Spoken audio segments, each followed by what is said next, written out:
Hello and welcome to the Tuesday edition of Talking Football, where we take a look at the action in the Premier League and the French League. With me in the studio are once again football analysts Yoav Borovich and Michael Friedman. And today we will ask what is wrong with Chelsea. We'll take a look at Manchester City, who feel very comfortable in the driver's seat, and we'll follow Paris Saint-Germain's run for a fourth consecutive title in France. All this and much more coming up right now.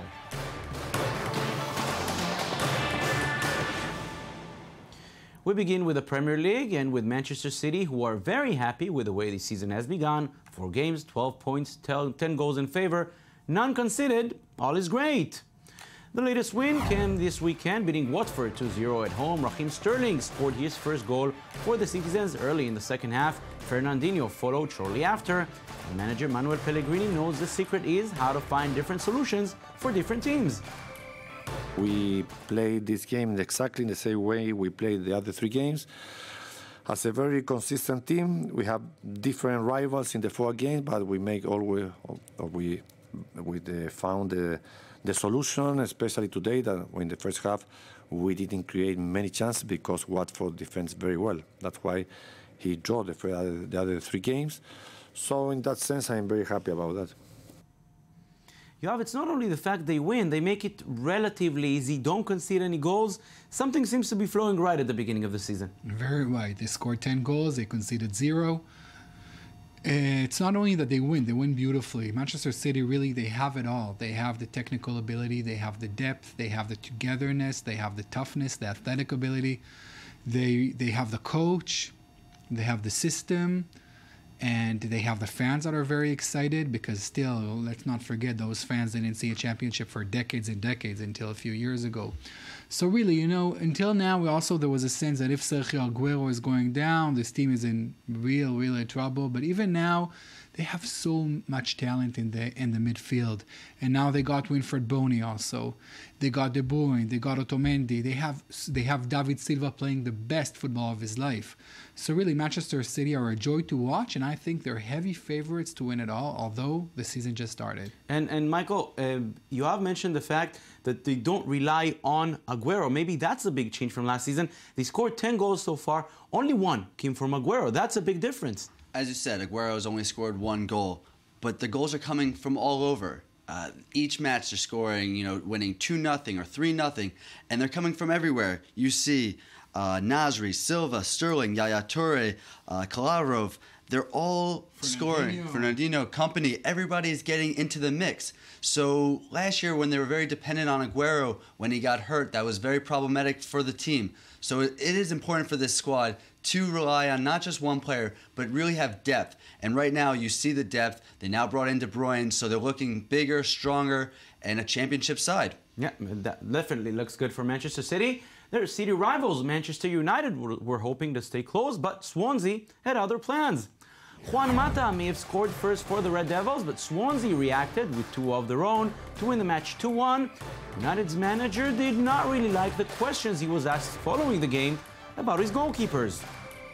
So if you finish the window with Romero as your number 1 and you lose De Gea, not that you'll be happy. No, you are asking now things what you don't know, what I don't know.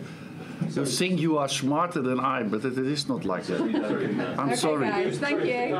I'm sorry. Thank you. You are only asking about the transfers and so. We have played a game. Thank you. You have really Van Gaal at his best. What was he thinking? You have David De Gea on the bench. Not even on the bench. In the squad, not even on the bench. You have the Barcelona goalkeeper. Victor Valdes. The transfer window is ending. He did not expect to be asked about that. It's not interesting, even after a game at Swansea. It seems like he's really losing his mind. He's losing control, Van Gaal. Also, when you look at Manchester United for his tenure now, almost a year and a half, you don't see any guidance. You don't see any clear line. Really, so far, I would really define his tenure as a failure. And the decision with De Gea, if you don't want him, sell him. If you do want him and he stays, let him play. It's very, very simple. You cannot be on your books and not play. This is just not smart.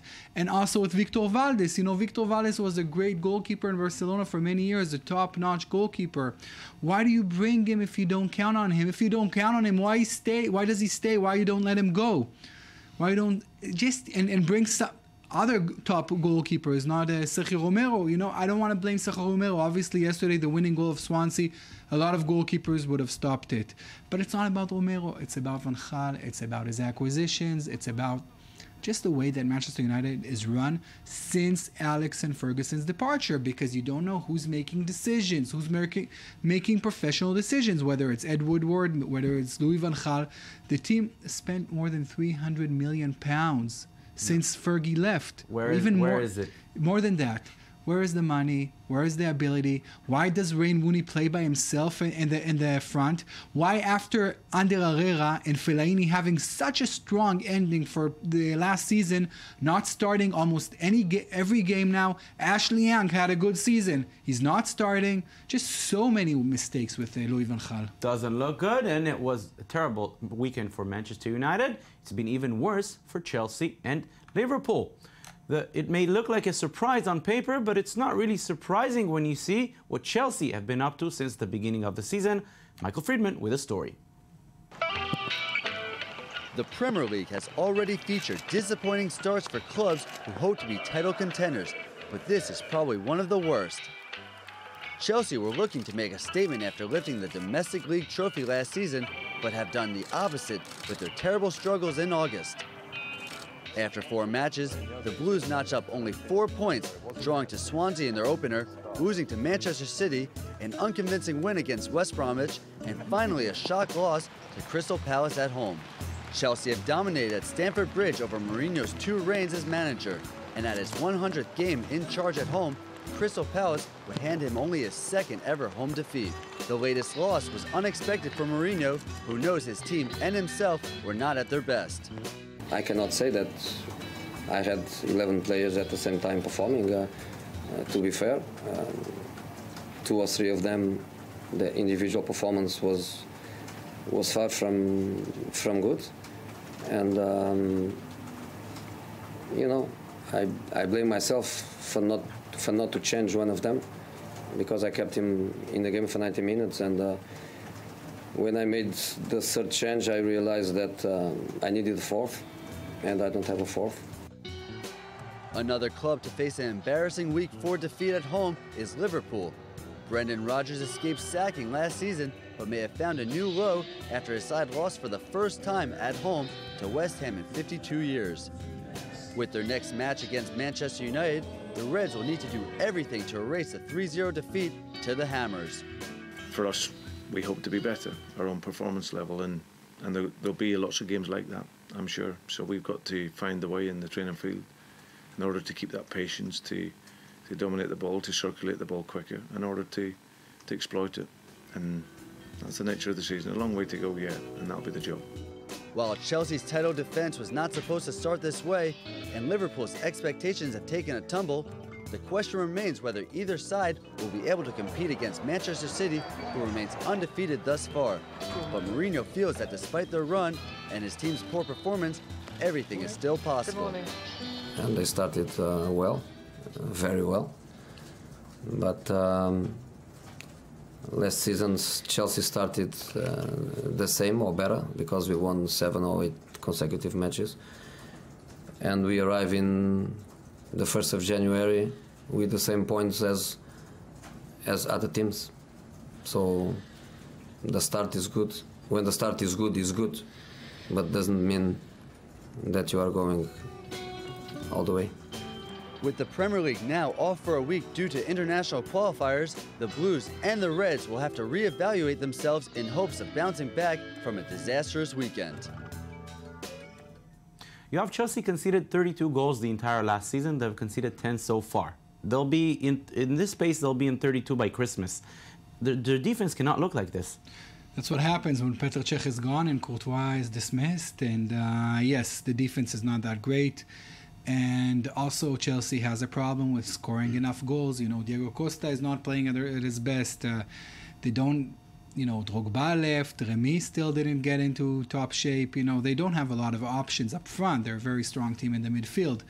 But it seems Jose Mourinho is too conservative. His playing style is not expansive enough, is not risk-taking enough. And, that's the way Jose Mourinho likes to play. Mostly he wins, but sometimes it doesn't look good. And when he needs to compete with Manchester City this year, and even with Arsenal, I think it's going to be very tough. But let's not signal out Chelsea, because we know what they can do, but their beginning of the season is quite disastrous. And Michael, not surprisingly, Mourinho is at the head when the press comes to bash on Chelsea, basically. Of course, he's going right at his players to get them going and motivated. Sky Sports headlines read, Jose Mourinho warns Chelsea players to improve or risk sacking. Jose Mourinho has hinted at these players that they need to get their form together now that they have the international break. He said he can't do much because they're all going to be away. He spoke that I can't work, I can't improve at this moment, I can't do anything during these 2 weeks to improve my team. So he's worried about that. But he said, despite the threat of drastic measures, he still believes you shouldn't count them out. BBC Sports headlines read, Chelsea's title hopes would be over in another league. But it's not in the Premier League. He knows it's a challenging league. There's a lot more to it. And he said, this is the Premier League, and I think it's getting more difficult than before. So anything can happen, and we'll only have to see what will come in the future. So interesting to watch Chelsea. Interesting you have also to watch Liverpool. Yes, the expectations are not as big as Chelsea, and yet losing 3-0 at home to West Ham for the first time in 50 years. Scoring only twice in 4 games. One of them is a dubious goal. There's obviously a problem up front there. Yeah, there is, because again, he relies only on Christian Benteke, who's still not playing at his best, only one striker, and then the reliance on Coutinho, who's a very good player, but also didn't play well in the last game, not enough talent in the midfield, losing Raheem Sterling, losing a year ago Luis Suarez, who was the megastar of the team, Daniel Sturridge still being injured, defense being very, very shaky. Lovren is not the solution. Škrtel is not the solution. Where is Sako? Why doesn't he get any playing time? Just a lot of questions also with Brendan Rodgers' decision-making. Also, the fact that he goes against a team like West Ham at home only with one striker. It's very disappointing. Doesn't work. It's not the Liverpool ethos. It's not what is expected. He should really start fixing things very fast, or else he'll be out. And Michael, of course, the focus is on Liverpool here, but there's also a lot of stories about West Ham. West Ham supporters couldn't be happier. The Guardian headlines read, Liverpool's wheels off as West Ham over 50 years of Anfield pain. September 1963 was the last time West Ham fans were able to witness their team winning at Anfield. And at the time, the Beatles were #1 with She Loves You. So obviously the Hammers are feeling the love right now. They're ecstatic. They're singing Super Slab as the manager, savored his second win in the Premier League. While every West Ham fan, is a faithful supporter, some are a little bit more extreme, a little crazier. The Telegraph headlines read, West Ham fan gets tattoo on his leg of 3-0 victory over Liverpool at Anfield. John High is his name, and he decided to put the scoreline, and he promised before the match, if my team wins, I will get this tattoo. And he did. And he did. We should praise him for keeping his words. Here are all of the weekend's results from the Premier League, and it seems like Arsenal can only win when players from other teams score for them. 2 weeks ago, they beat Crystal Palace with the help of an own goal. This time it was Newcastle's Pulocini who scored into his own goal, giving the Gunners the valuable 3 points. Only 2 teams other than Manchester City are still undefeated. One of them is Leicester, who came home with a point from Bournemouth following a 1-0 draw. The other one is Swansea, who beat Manchester United, as we said, 2-1 at home.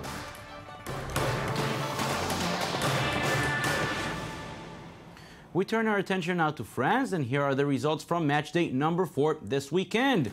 It's still a bumpy ride for Marseille after winning their first match under new coach Michel last weekend. They now lose 2-0 in Guingamp. After a slow start to the season, Lyon seem to be finding their rhythm. They beat Caen 4-0 away. Rennes are second in the league after an impressive 4-1 win at home over Lorient. And the unsurprising leaders are, of course, Paris Saint-Germain, who came back from Monaco with a 3-0 win.